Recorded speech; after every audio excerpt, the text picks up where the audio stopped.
할렐루야. 옆 사람하고 인사 한번 합시다. 사랑합니다. 축복합니다. 사랑합니다. 축복합니다. 할렐루야.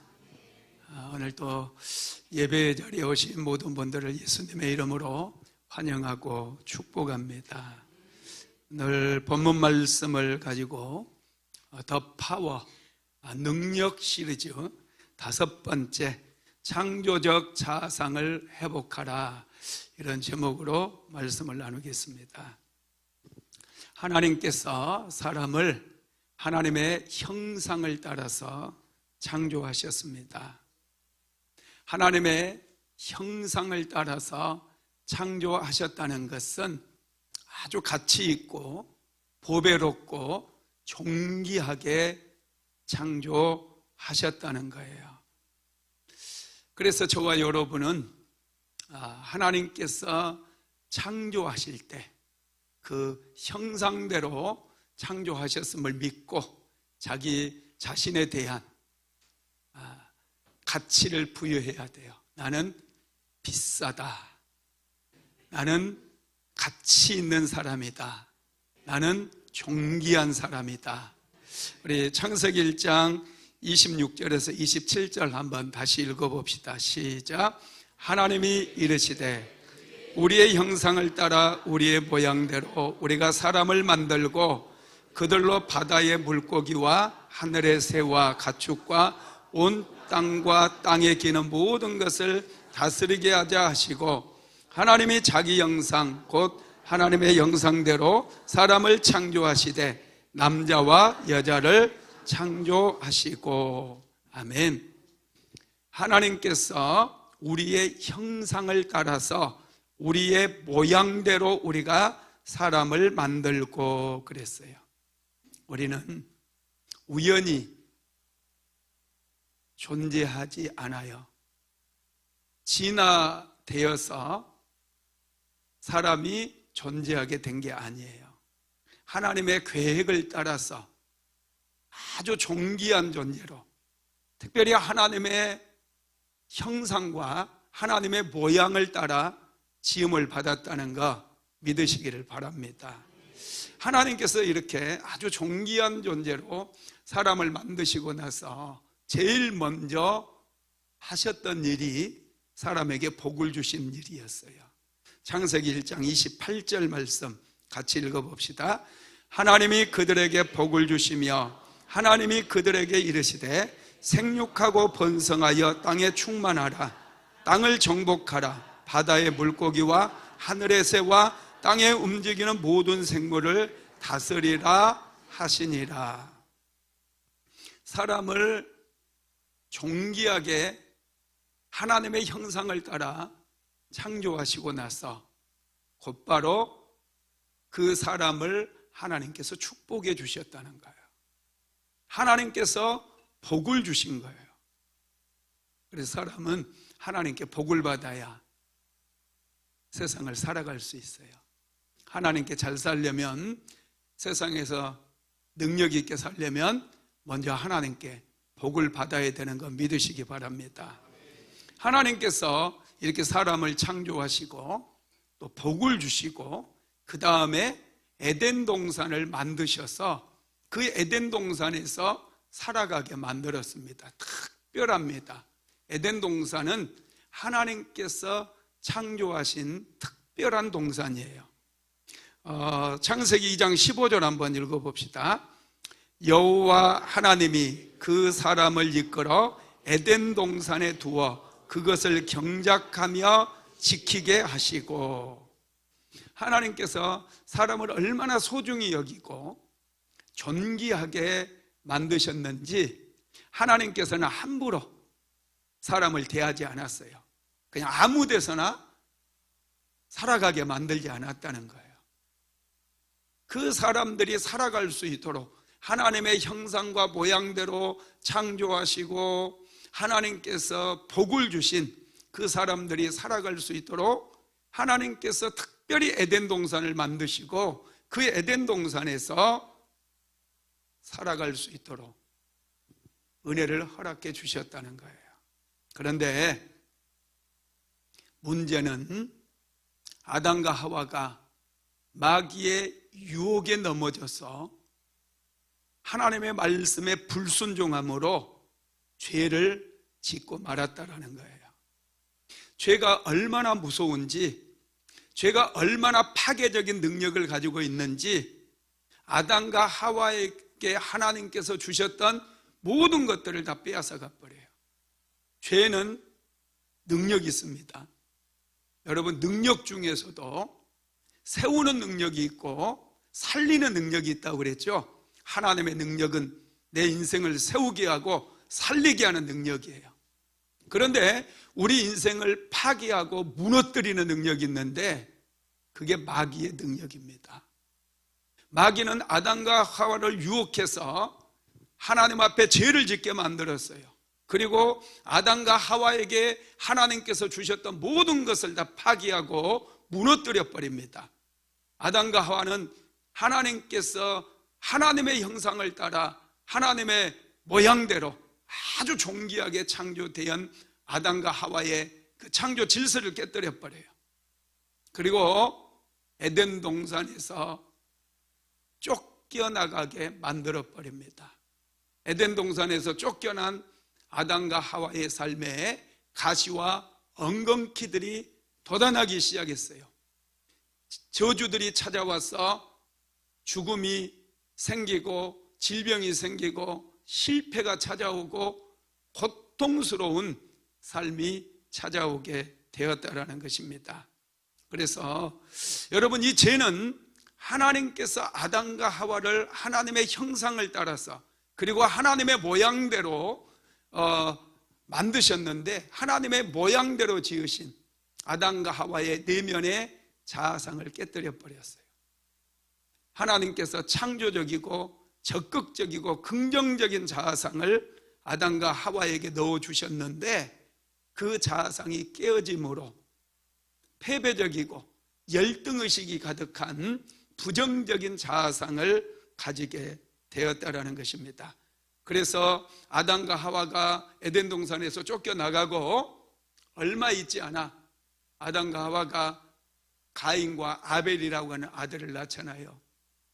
그런데 가인의 형상, 아벨의 형상은 부정적이고 패배적인 자아상을 가진 그런 형상이 되어버린 거예요.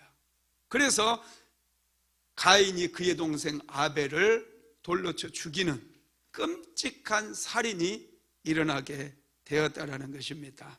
여러분, 이 죄의 문제, 이 자아상의 회복이 일어나기 전에는 절대로 이 죄의 문제를 해결할 수도 없고, 아담과 하와 시대가 끝나고 가인은 그의 동생 아벨을 돌로 쳐 죽여버렸어요. 그리고 그것으로 끝나는 게 아니라 온 세상에는 죄가 관영해 버립니다. 얼마나 죄가 창궐하게 되었는지 하나님께서 도저히 세상을 바라볼 수가 없게 된 거예요. 세상은 죄가 관영했어요. 창궐하게 되었다는 거예요. 그래서 하나님께서 노아의 시대에 홍수로 세상을 심판해 버립니다. 당시 의인이었던 노아 그리고 그의 가족들만 남기고 모든 사람들이 홍수 심판으로 인하여 다 죽게 만들었다라는 거예요. 여러분, 그럼에도 불구하고 노아가 그의 아들과 더불어 홍수 심판이 끝나고 이제 새롭게 시작하지 않습니까? 새로운 인류를 대표해서 또 그들은 번성해 나갑니다. 자녀들을 많이 낳았어요. 그런데 어떻게 됩니까? 얼마 안 가서 바벨탑을 쌓아서 우리가 하나님의 자리에 올라가서 우리의 이름을 내자 하며 그들은 또다시 하나님을 반역하고 하나님 앞에 죄를 범했던 것이죠. 그래서 하나님께서는 안 되겠구나, 심판을 해도 안 되겠구나 생각하시고 이제 한 사람을 선택해서 그들의 자아상을 회복시켜주고 그들을 통해서 하나님의 한 민족을 세우실 계획을 세우셔요. 그래서 하나님께서 아브라함을 선택하시고 아브라함을 축복하시며 아브라함의 자아상을 회복하시는 그런 모습을 볼 수가 있습니다. 여러분, 자아상이라고 하는 게 뭐냐 하면 셀프 이미지예요. 자기 스스로를 어떻게 생각하는가, 이것이 자아상입니다. 여러분 스스로 어떻게 생각하십니까? 여러분 스스로에 대해서 여러분들이 생각하는 그대로 여러분의 운명이 펼쳐지게 되고 미래가 만들어져 가게 됩니다.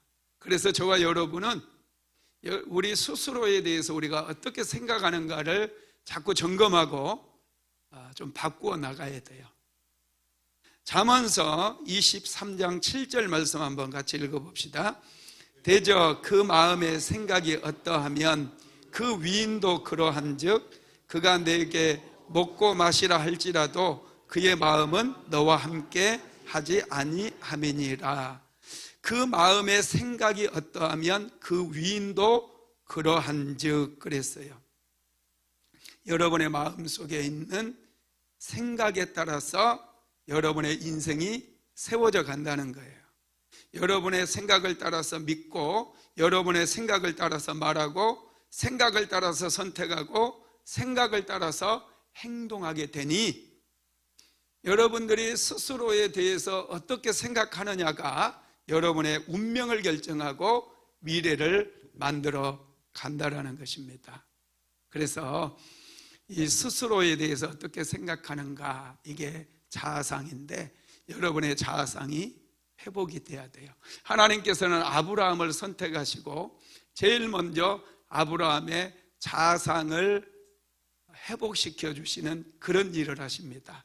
너는 본토 친척 아비 집을 떠나 내가 내게 지시할 땅으로 가라. 그러면서 하나님께서 아브라함에게 축복을 약속해 줘요. 내가 큰 민족을 이루게 될 것이다. 천하 만민이 너로 말미암아 복을 받게 될 것이고 내 이름은 창대하게 될 것이다.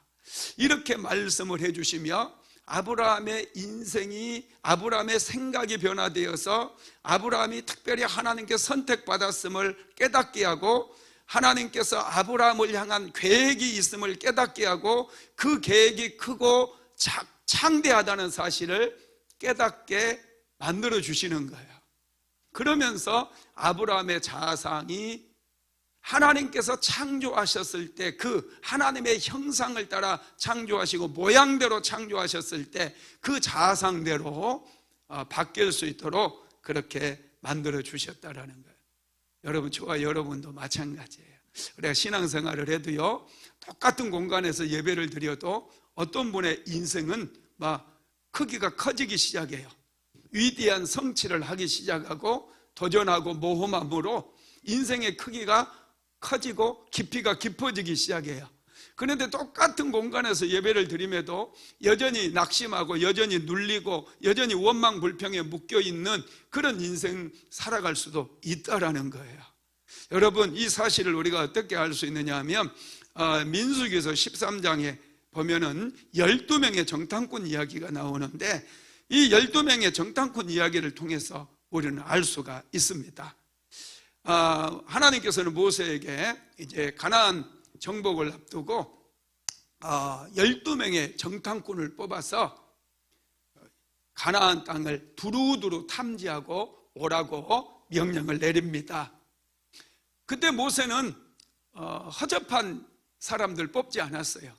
이스라엘 그 장정들 중에서 젊고 똑똑하고 상당히 유능한 사람들 12명을 뽑습니다. 그래서 그들이 가나안 땅을 두루두루 다니면서 가나안 땅을 정탐을 했어요. 12명이 본 땅은 똑같은 땅이었어요. 12명이 보았던 사람들은 똑같은 사람이었고 그들이 본 성읍은 똑같이 경고했던 그런 성읍입니다. 그런데 자아상이 회복되고 적극적이고 창조적인 자아상을 가진 하나님의 형상을 회복했던 여호수아와 갈렙은 보고한 것이 다릅니다. 10명의 정탐꾼들은 어떻게 보고를 하느냐 하면 민수기서 13장 33절 말씀 같이 읽어봅시다. 거기서 네피림의 우손인 아낙 자손의 거인을 보았나니 우리는 스스로 보기에도 메뚜기 같으니 그들이 보기에도 그와 같았을 것이니이다. 10명의 종탄꾼은 열등감과 패배의식에 가득 찬 이 자아상을 가지고 있는 거예요. 그들은 이스라엘 백성들 중에서는 상당히 똑똑하고 유능한 사람들이었거든요. 그럼에도 불구하고 그들이 가나안 땅을 정탐하고 와서 보고한 내용을 보면은 우리가 네피림의 우손인 아낙 자손들을 보았습니다. 그들이 얼마나 기골이 장대한지 그들 앞에서 우리는 메뚜기와 같습니다. 그들이 보기에도 아마 똑같았을 것입니다. 이렇게 보고를 하는 거예요. 스스로를 너무 낮게 평가를 하는 거예요. 스스로 보기에 메뚜기 같다고 그렇게 자신들을 평가절하하고 있다는 것이죠. 여러분, 그렇습니다. 이런 자아상을 가지고 있게 되면은 인생을 살아갈 때 굉장히 힘이 듭니다. 소심하고 소극적이고, 그래서 하나님께서 이미 나에게 은혜를 주시고 축복을 주셨는데 자기 자신을 너무 작게 여기다 보니 그냥 작은 것에 만족하며 살아가는 그런 인생들도 있어요. 그리고 어떤 문제만 생기게 되면 두려움에 사로잡혀가지고 벌벌벌벌 떱니다. 아무 일도 하지를 못해요. 여러분, 닭 잡아보신 적 있나요? 시골에서 닭을 잡으러 쫓아다니면요, 닭을 한 마리 잡으려고 계속 쫓잖아요. 그러면 지치면 닭이요, 풀숲에 고개만 푹 숙여요. 자기가 고개만 숙이면 자기 눈이 안 보이니 자기 몸도 안 보일 거라고 착각을 하는 거예요. 마치 이렇게 닭처럼 그렇게 살아가는 인생이 되어버릴 수 있다는 것입니다. 여러분, 이건 믿음의 문제도 아니고요, 자아상의 문제예요. 자아상이 빨리 회복돼야 돼요. 하나님께서 하나님의 형상을 따라서 하나님의 모양대로 우리를 만들었는데 우리가 너무 소극적이고 너무 소심하게 인생을 살아서는 안 된다는 거예요. 이렇게 메뚜기 자아상을 가졌던 사람들이 하는 말을 보면 그들의 언어는 매사에 불평이 많고 원망이 많아요. 짜증이 많아요. 그리고 남의 탓을 많이 한다는 거예요. 뿐만 아니라 하나님께서 주신 그 기업을 악평을 해버려요. 하나님께서 특별히 구별해 주신 거잖아요. 하나님께서 주신 건 모든 게 다 좋은 거예요. 하나님께서 여러분에게 주신 모든 것은 정말 소중한 것입니다. 소중히 여길수록 이것은 더 커지고 확장되어지는 거예요. 근데 많은 사람들이 하나님께서 주신 것을 하찮게 여겨요. 악평을 해요. 그러다 보니 있는 것까지 빼앗겨 버립니다. 메뚜기 자아상을 가졌던 사람들은 가나안 땅을 악평하는데 민수기서 13장 32절 한번 같이 읽어봅시다. 이스라엘 자손 앞에서 그 정탐한 땅을 악평하여 이르되 우리가 두루다니며 정탐한 땅은 그 거주민을 삼키는 땅이요 거기서 본 모든 백성은 신장이 장대한 자들이며, 하나님께서 주셨던 그 가나안 땅을 악평을 해버렸다니까요. 하나님께서 특별하게 이스라엘 민족을 위해서 주시기로 구별하셔서 주시기로 작정한 땅을 세상에 악평을 해버린 거예요. 그러다 보니 이 10명의 정탐꾼들의 결말이 어떻게 됩니까? 이 10명의 동창꾼의 말을 듣고 그들과 한 마음을 품게 된 그 이스라엘 백성들이 어떻게 돼버립니까? 결국 그들은 가나안 땅에 들어가지 못해요. 그들은 광야에서 40년간 떠돌다가 전부 다 죽어버립니다. 그리고 20세 이하와 광야에서 태어난 2세대 출애굽 2세대 사람들이 여호수아와 갈렙과 더불어 가나안 땅에 들어가게 되었다라는 것입니다. 여러분, 이렇게 패배의식과 열등의식이 가득한 자아상을 가지고 있는 사람들의 특징은 과거 지향적이에요. 이들은 애굽으로 돌아가자고 그래요. 애굽에 있을 때가 좋았다고 그래요. 애굽에 있을 때가 정말 좋았나요? 그들은 애굽에서 뭐 했어요? 종살이에서 노예 생활했다는 거예요. 강제 노역에 시달리며 근근히 죽지 못해서 살았던 그런 인생들이었어요. 많은 사람들이요, 예수를 믿어도 과거 지향적으로 살아가는 사람이 있어요. 옛날에 내가 세상에 있을 때가 좋았는데, 그럼 가. 여러분, 세상에 있을 때가 왜 좋습니까? 예수 믿으니 좋죠. 하나님을 예배하고 하나님을 찬양하고 하나님께서 주시는 은혜 받고 축복받으니 얼마나 여러분 인생이 행복합니까? 할렐루야. 저는 이렇게 얘기하는 사람이 이해가 안 돼. 30대로 돌아갔으면 좋겠어요. 이해가 안 되는 거예요. 저는 절대로 안 돌아가요. 저는 지금이 좋아요. 그 힘들었던 시기로 왜 돌아가? 그 사막에서 콧구멍 속으로 들어오는 모래바람 맞으면서 얼마나 힘들게 여기까지 왔는데 왜 과거로 돌아갑니까? 현재가 좋잖아요. 얼마든지 새로운 꿈을 꿀 수 있고 앞으로 나아갈 수 있고 믿음으로 선포할 수 있고, 내가 그동안 기도해서 영역을 쌓았잖아요. 기도해서 만들어 나갔잖아요. 지금까지 교회를 세우며 인생을 세우며 여기까지 왔잖아요. 과거로 왜 돌아갑니까?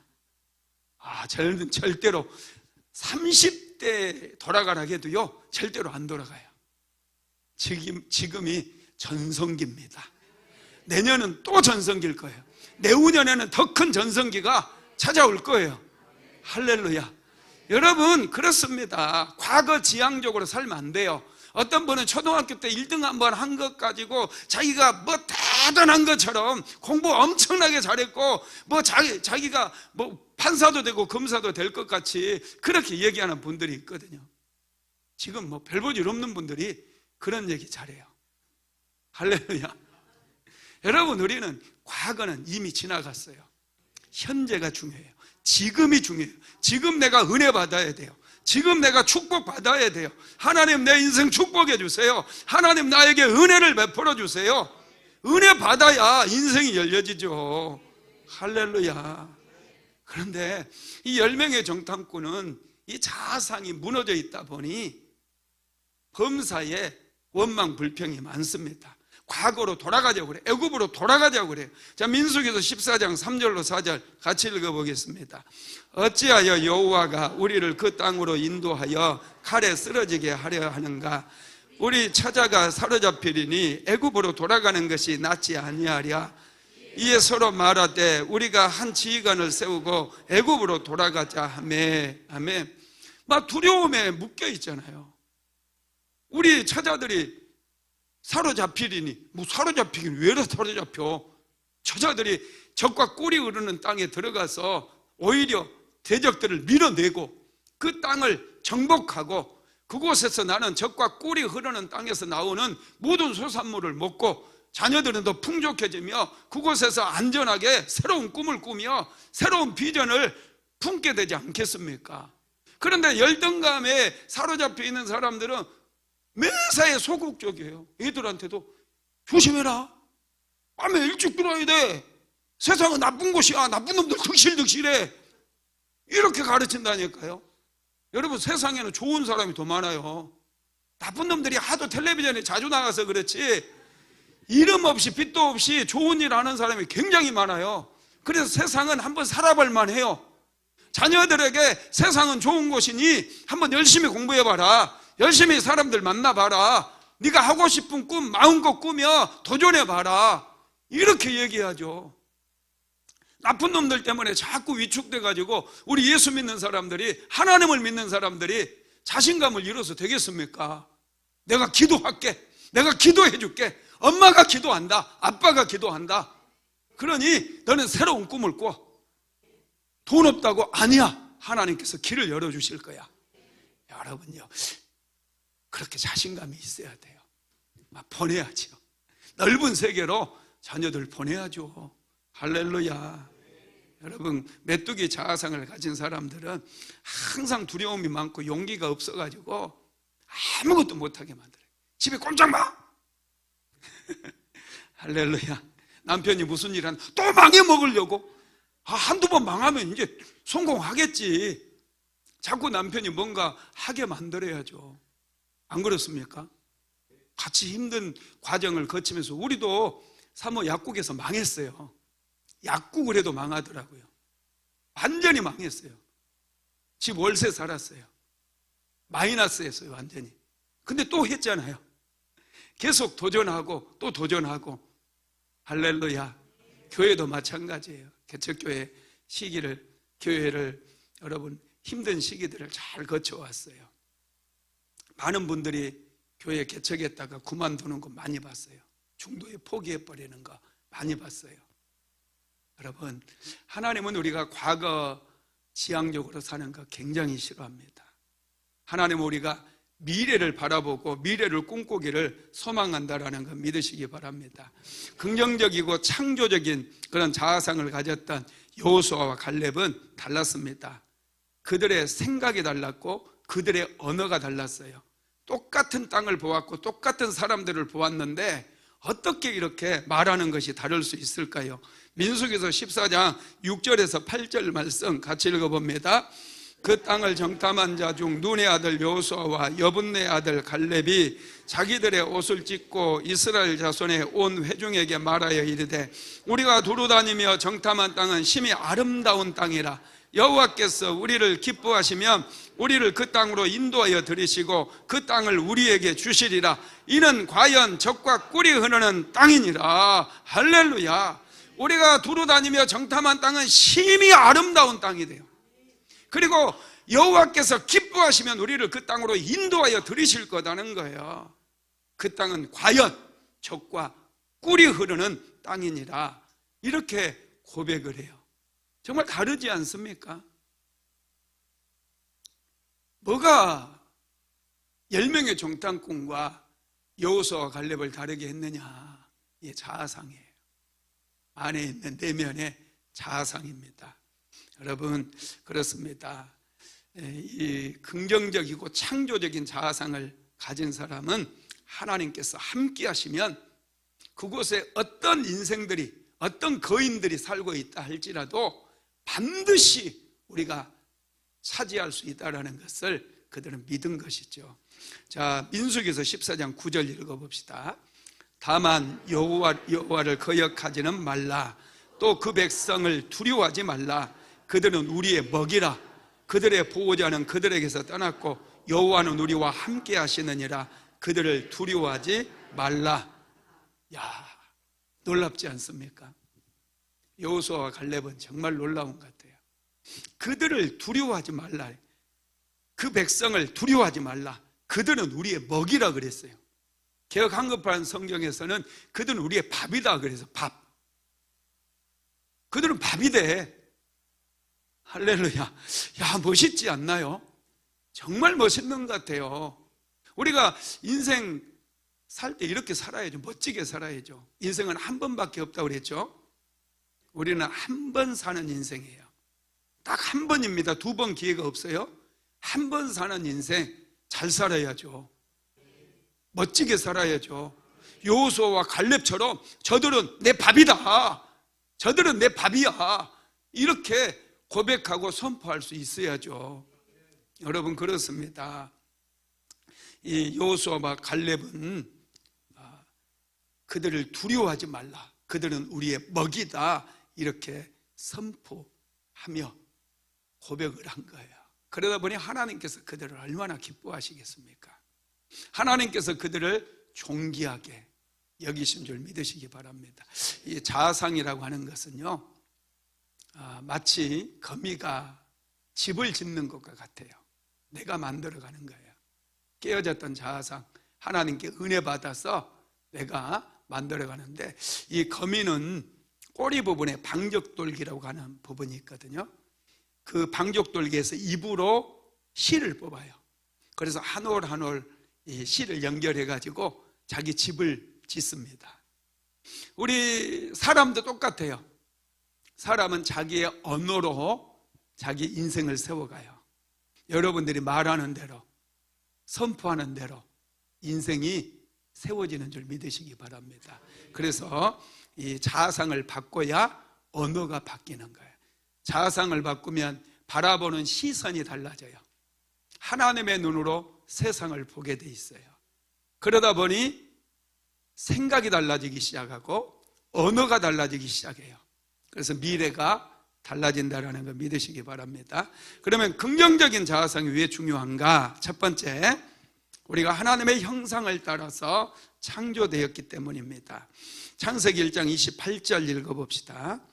하나님이 그들에게 복을 주시며 하나님이 그들에게 이르시되 생육하고 번성하여 땅에 충만하라. 땅을 정복하라. 바다의 물고기와 하늘의 새와 땅에 움직이는 모든 생물을 다스리라 하시니라. 하나님께서 자기의 형상을 따라 사람을 만드시고 하나님께서 복을 주셨어요. 하나님께서 우리를 아무개나 만드시지 않았어요. 하나님께서 자기의 형상을 따라서 정성을 다해서 우리를 만드셨다라는 거예요. 그런데 죄로 인해서 우리의 자아상이 깨어져 버렸어요. 하나님께서는 우리를 회복시켜 주시기 위해서 독생자 예수 그리스도를 이 땅에 보내주셨어요. 십자가에 못 박혀 죽게 하셨어요. 그래서 누구든지 예수를 믿으면 하나님의 자녀가 될 수 있도록 신분을 회복시켜 주십니다. 영접하는 자, 곧 그 이름을 믿는 자들에게는 하나님의 자녀가 되는 권세를 주셨으니, 요한복음 1장 12절이에요. 하나님의 자녀로 우리의 신분을 회복시켜 주셨다라는 거예요. 그래서 하나님께서 다시 회복시켜 주셨기 때문에 우리는 적극적이고 창조적인 그런 자아상을 회복할 수 있게 된 줄 믿으시기를 바랍니다. 여러분, 하나님의 형상과 모양을 따라서 창조된 저와 여러분은 아주 소중합니다. 여러분 스스로를 소중하게 생각해야 돼요. 우리는 소중한 거 아끼잖아요. 우리를 아껴야 돼요. 남자분들 중에서 술 마시는 분들 몸을 아껴야 돼요. 자기를 소중하게 여김으로 술 끊어야 돼요. 담배로 계속해서 연기를 몸속에 집어넣는 분들도 내 몸을 내가 소중히 여겨야 돼요. 그래서 담배도 끊으세요. 자꾸 여러분들 목사님이 술 끊으라고 그래서 교회 가기 싫다 이런 말씀 하지 마시고, 여러분들을 소중하게 여기니, 정말로 소중하게 하나님께서 여기니 여러분들을 몸을 가꾸는 일부터 해야 돼요. 몸을 가꾸고 마음을 가꾸기 시작하잖아요. 스스로가 존귀하게 여기기 시작하잖아요. 그러면 몸도 회복되고 마음도 회복되고 영적인 세계가 회복되고 눈에 보이는 현실 세계가 회복되기 시작해요. 여러분들이 마음먹은 대로 풀어지는 역사가 일어나기 시작한다는 거예요. 저와 여러분이 얼마나 소중한 줄 아세요? 천지를 지으신 하나님께서 여러분들에게 복을 주셨거든요. 그래서 온 천하보다도 귀한 존재가 되었다고 말씀하고 있어요. 여러분 스스로를 나는 천하보다 귀한 존재다 이렇게 생각을 하고 믿어야 된다는 거예요. 할렐루야. 그래서 여러분, 우리는 과거에 매여서 살아가면 안 되고 항상 미래지향적으로 인생을 살아야 돼요. 미래를 바라보고 더 나은 미래를 꿈꾸고, 내가 하나님께 은혜 받고 축복받아서 2026년도에는 내가 더 성장하리라, 내 가정의 지경도 더 넓혀지리라, 사업장의 매출액도 더 늘어가리라. 자꾸 여러분 이런 생각을 하시고 하나님 앞에 나와서 기도하게 되기를 예수님의 이름으로 축복합니다. 두 번째로, 자아상이 관계에 영향을 미치기 때문에 긍정적인 자아상을 가져야 돼요. 여러분, 자아상은 아주 중요한데요, 하나님과의 관계에서도 중요합니다. 아담은 에덴 동산에서 하나님과 아주 거리가 가까웠어요. 늘 하나님과 교제하고 하나님의 음성을 수시로 들었거든요. 그런데 죄를 범하고 나자 아담이 두려워서 숨어버려요. 하나님의 낯을 피해서 숨어버려요. 죄가 들어오면서 이 존귀한 자아상이 깨어지다 보니 아담이 숨어버리는 거예요. 여러분, 이 죄는 모든 관계를 깨뜨리는 그런 능력이 있습니다. 하나님과의 관계도 깨뜨려 버려요. 죄가 하나님과 우리 사이에 큰 벽을 만들어서 죄인은 아무리 부르짖어도 하나님을 만날 수도 없고 하나님의 음성을 들을 수도 없어요. 죄를 회개할 때 하나님께서 그 막힌 담을 다 헐어버리고 하나님의 음성도 들려주시고 하나님의 축복도 하나님의 은혜도 내 삶에 부어질 수 있도록 허락해 주신다는 거예요. 그러니 여러분 먼저 죄를 회개하시고 하나님께서 우리에게 허락하신 창조적이고 적극적인 그런 자아상을 회복하게 되기를 예수님의 이름으로 축복합니다. 하나님께서 사람을 쓰실 때요 항상 먼저 사람을 불러내서 자아상을 치유하십니다. 모세를 보면은 모세도 패배의식, 열등의식으로 가득 찬 부정적인 자아상을 가졌던 사람이에요. 그래서 하나님께서 모세를 부르셔서 모세야 너는 애굽으로 내려가서 내 백성 이스라엘을 바로의 손에서 건져내라 이렇게 얘기할 때 모세는 거절을 합니다. 어떻게 거절을 하느냐? 자, 출애굽기 3장 11절 한번 읽어봅시다. 모세가 하나님께 아뢰되 내가 누구이기에 바로에게 가며 이스라엘 자손을 애굽에서 인도하여 내리이까? 내가 누구이기에 바로에게 가면 나는 별 볼 일 없는 인생이라는 거예요. 나는 지금 파탄난 인생이라는 거예요. 그래서 바로에게 갈 수도 없다라는 거예요. 바로를 만날 수도 없다라는 거예요. 그래서 하나님께서 모세를 설득을 하십니다. 모세에게 내 발에서 신을 벗으라 이렇게 말씀하시며 하나님께서 모세에게 기적도 보여주셔요. 지팡이를 던져라 그랬더니 지팡이가 뱀으로 바뀌잖아요. 꼬리를 잡으라 꼬리를 잡았더니 다시 지팡이가 되는 거죠. 그리고 내 손을 겨드랑이에 넣어라 해서 겨드랑이에 넣어서 빼봤더니 손에 문둥병이 생겼어요. 다시 겨드랑이에 넣어라 해서 넣었더니 문둥병이 사라진 거예요. 이런 능력을 너에게 주겠다는 거예요. 그러니 너는 애굽으로 내려가서 내 백성 이스라엘을 건져내라 이렇게 얘기하거든요. 그랬더니 모세가 이번에 뭐라고 대답하느냐? 출애굽기 4장 1절 한번 읽어봅시다. 모세가 대답하여 이르되 그러나 그들이 나를 믿지 아니하며 내 말을 듣지 아니하고 이르기를 여호와께서 내게 나타나지 아니하셨다 하리이다. 예, 모세는 여전히 거절을 하는 거예요. 내가 그렇게 말해도 조상들이 하나님이 나를 당신들에게 보냈다 해도 이스라엘 백성들이 나를 믿지 않을 거라는 거예요. 기적을 보여주셨음에도 불구하고 모세는 믿지를 않아요. 그래서 하나님께서 계속해서 설득을 합니다. 그랬더니 모세가 핑계를 대면서 어떤 핑계를 대느냐? 출애굽기 4장 10절 읽어봅니다. 모세가 여호와께 아뢰되 오 주여 나는 본래 말을 잘하지 못하는 자니이다. 주께서 주의 종에게 명령하신 후에도 역시 그러하니 나는 입이 뻣뻣하고 혀가 둔한 자니이다. 자기는 본래 말을 잘 못한대요. 말을 못하고 입이 뻣뻣합니다. 입이 뻣뻣한 사람이 가서 바로에게 한마디도 못하고 바로 옆에 찌그러져 있으면 어떻게 합니까? 저는 그럴 만한 위인이 못 됩니다. 하나님 안 됩니다. 이렇게 얘기를 하는 거죠. 그래서 하나님께서 다시 모세에게 말씀하셔요. 출애굽기 4장 11절로 12절 시작. 여호와께서 그에게 이르시되 누가 사람의 입을 지었느냐? 누가 말 못하는 자나 못 듣는 자나 눌방글 자나 맹인이 되게 하였느냐? 나 여호와가 아니냐? 이제 가라. 내가 내 입과 함께 있어서 할 말을 가르치리라. 입을 만든 사람이 나다. 네 입 만든 사람이 나다니까 그냥 가기만 해. 가기만 하면 돼. 그랬더니 모세가 이번에는 뭐라고 하느냐? 출애굽기 4장 13절 읽어봅시다. 모세가 이르되 오 주여 보낼 만한 자를 보내소서. 자기는 깜이 안 된다는 거예요. 보낼 만한 사람 보내서 저는 깜이 아닙니다. 이렇게 얘기를 하는 거예요. 그럼에도 불구하고 하나님께서는 내 지팡이를 붙잡고 가서 애굽으로 내려가 이적을 행해라 이렇게 명령을 내리죠.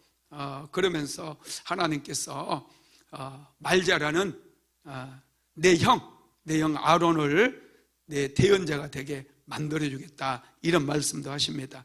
자, 출애굽기 7장 1절 읽어봅시다. 시작.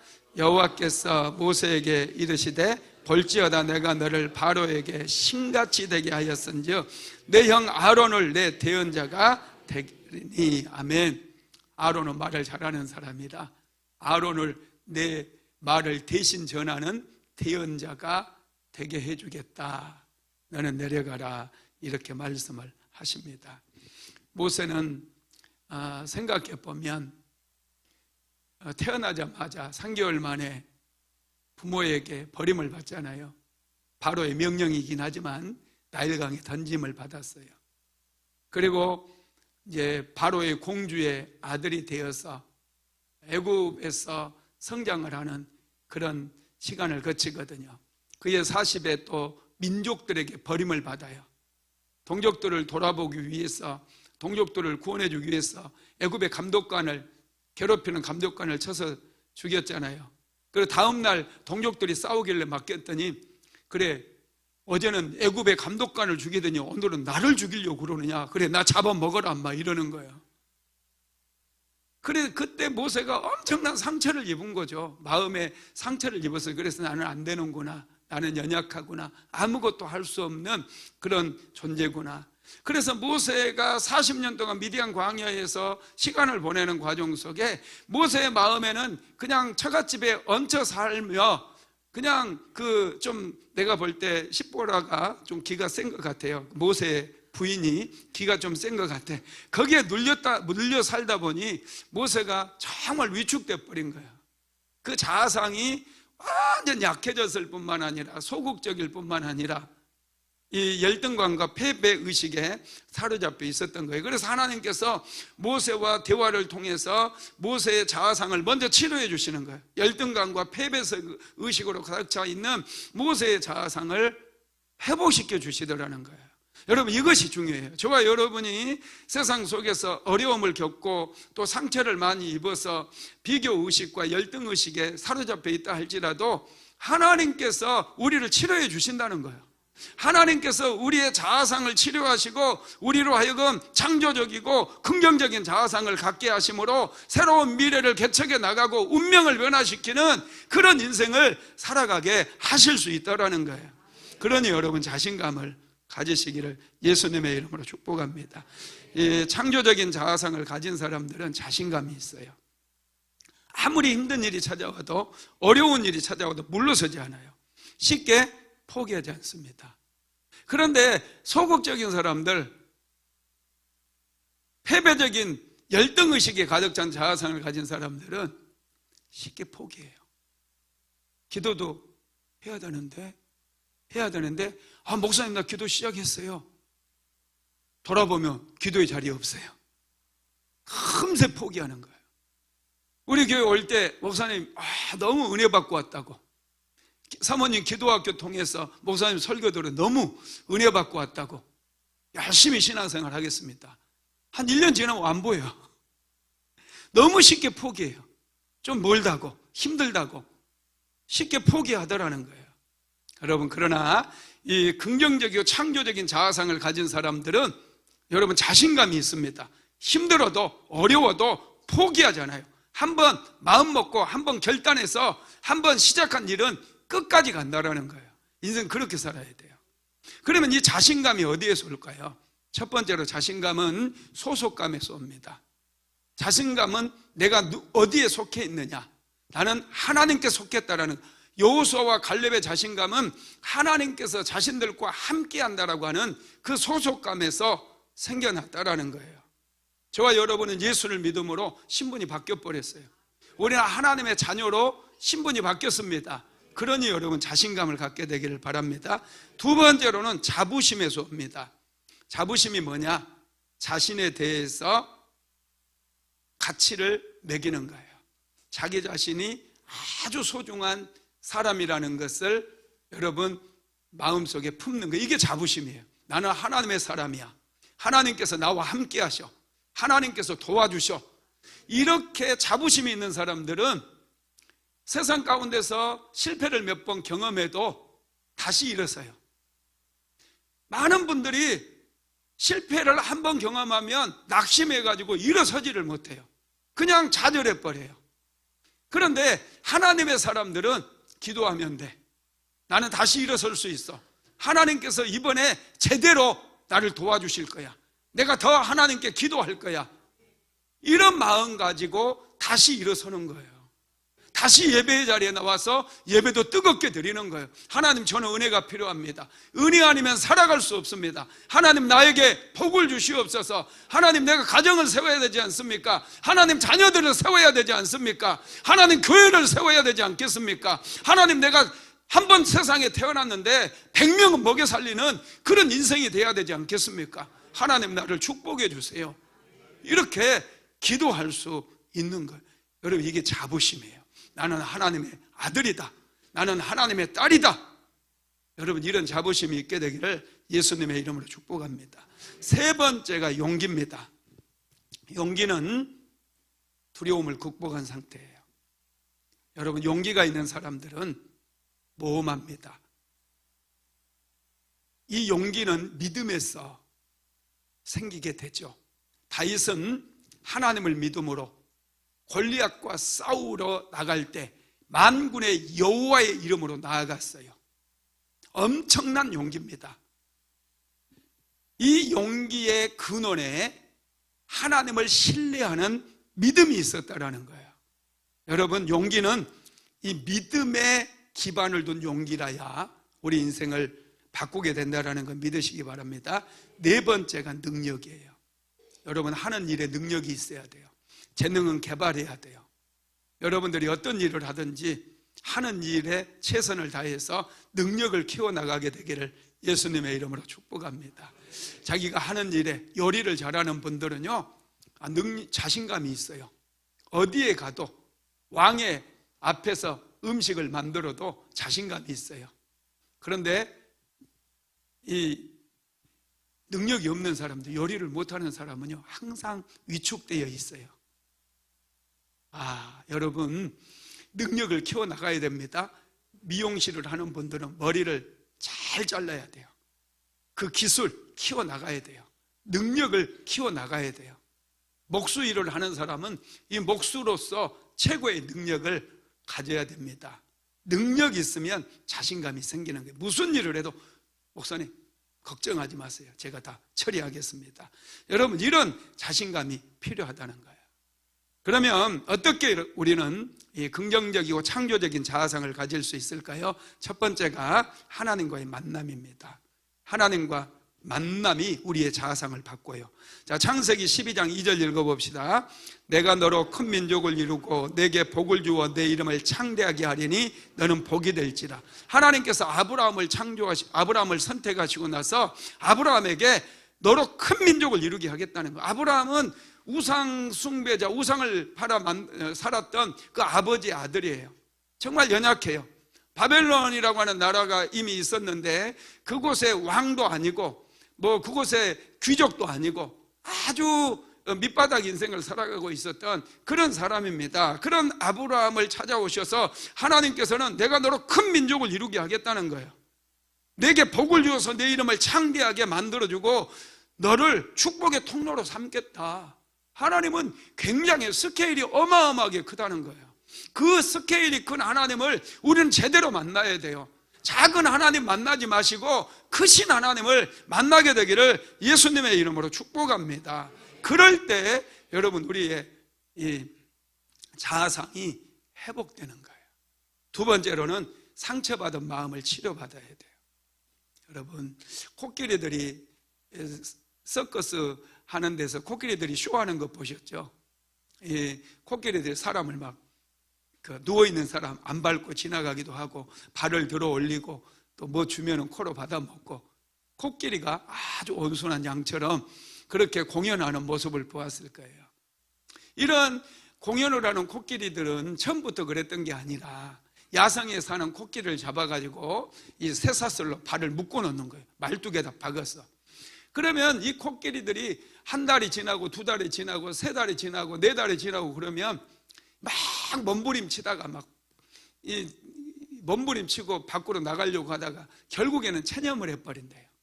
안 되는구나. 이 체념을 하게 되면 이 코끼리가 무기력증이 빠지는 거예요. 그러면 그때 쇠사슬을 풀어놓고 이제 사육사가 훈련을 시키고 공연을 하게 하면 잘 따라서 한다라는 것이요. 마귀는 저와 여러분을 옛날에 그 상처로 인해서 무기력증을 만들어놔요.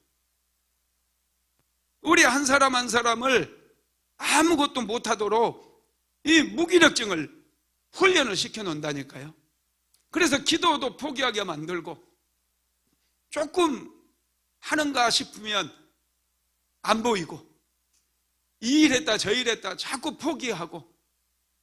여러분, 마귀는 이 우리의 상처를 통해서 자꾸 이 패배적이고 열등의식이 가득한 그런 자아상을 작동을 시켜가지고 우리로 체념하게 만드는 거예요. 근데 하나님은 그런 분이 아니에요. 우리를 치료하시는 하나님. 모세를 치료하시고, 예레미야가 하나님, 저는 어린아이라 말할 줄 모르나이다 그랬을 때 내가 너를 열국의 열방의 선지자로 세웠다 말씀하시며 크게 선포하라고 말씀하시는 거예요. 하나님은 크신 하나님이세요. 너무 작게 신앙생활 하지 마세요. 스케일을 좀 키워야 돼요. 살아계신 하나님은 크신 하나님이세요. 우리를 치료하시고 회복시키시는 좋으신 하나님이라는 거예요. 세 번째가 축복의 언어를 사용하는 거예요. 여러분, 아브라함을 축복의 언어로 치료하십니다. 모세를 축복의 언어로 치료하십니다. 여러분, 성경을 보면은요, 하나님께서는 축복의 언어를 가지고 심약한 심령들, 자아상이 깨뜨려져서 하나님의 형상이 깨지고 하나님의 모양이 깨져버려서 심약한 자아상을 가지고 있는 사람들을 축복의 언어를 가지고 치유하신다는 거예요. 저와 여러분은 그래서 항상 축복의 언어를 사용해야 돼요. 가정에서 아내에게 얘기할 때도, 남편에게 얘기할 때도, 자녀들에게 얘기할 때도, 스스로 혼자 얘기할 때도 항상 축복의 언어로 얘기를 해야 돼요. 그러면 자아상이 치유됩니다. 예수님께서도 제자들을 만나서 치유하실 때, 베드로를 만났을 때 예수님께서 하셨던 말씀이 내가 너로 사람을 낚는 어부가 되게 하리라, 이렇게 말씀하셨거든요. 여러분, 정말 놀랍지 않습니까? 네 번째로는 스스로를 축복하면서 기도해야 돼요. 자아상, 이 셀프 이미지가 바뀐다는 것은 여러분 곧 기적입니다. 운명이 바뀌는 거예요. 그래서 스스로를 항상 여러분 축복하시기 바랍니다. 제가 성경을 읽을 때 참 감동이 되는 부분들은 부모가 자식을 축복하는 거예요. 아브라함이 이삭을 축복하고, 이삭은 야곱을 축복하고, 야곱은 12아들을 죽기 전에 탁 세워가지고 축복해 주잖아요. 축복기도 해주잖아요. 축복기도 많이 받은 아이들이요, 자아상이 창조적이고 적극적인 자아상으로 바뀌어요. 소극적으로 인생을 살면 안 됩니다. 그래서 부모님들은 매일마다 자녀들을 축복함으로 자녀들의 자아상이 창조적이고 존귀한 그런 자아상이 될 수 있도록 힘쓰시기를 예수님의 이름으로 축복합니다. 말씀을 마무리하겠습니다. 긍정적 자아상은 우리를 행복하게 만듭니다. 긍정적인 자아상을 가진 사람은 마음이 따뜻해요. 자신감이 있어요. 사람들을 대할 때 아주 친절하고 부드럽습니다. 자신감으로 잃어버리고 패배적인 자아상을 가진 사람은 모든 사람들 적대시해요. 경계합니다. 그리고 손해보지 않을까, 그래서 날카롭게 얘기하고 거칠게 얘기하고 자꾸 심약하다 보니 싸우려고 덤벼드는 거예요. 개들도요, 큰 불독을 보면 사람이 지나가도요,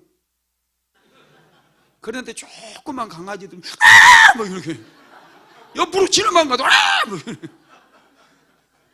심약해서 그래요. 심약해서. 지가 무서우니까. 여러분, 우리는 내면을 키워야 해요. 내면. 할렐루야. 키워야 됩니다. 너무 리얼했나 봐.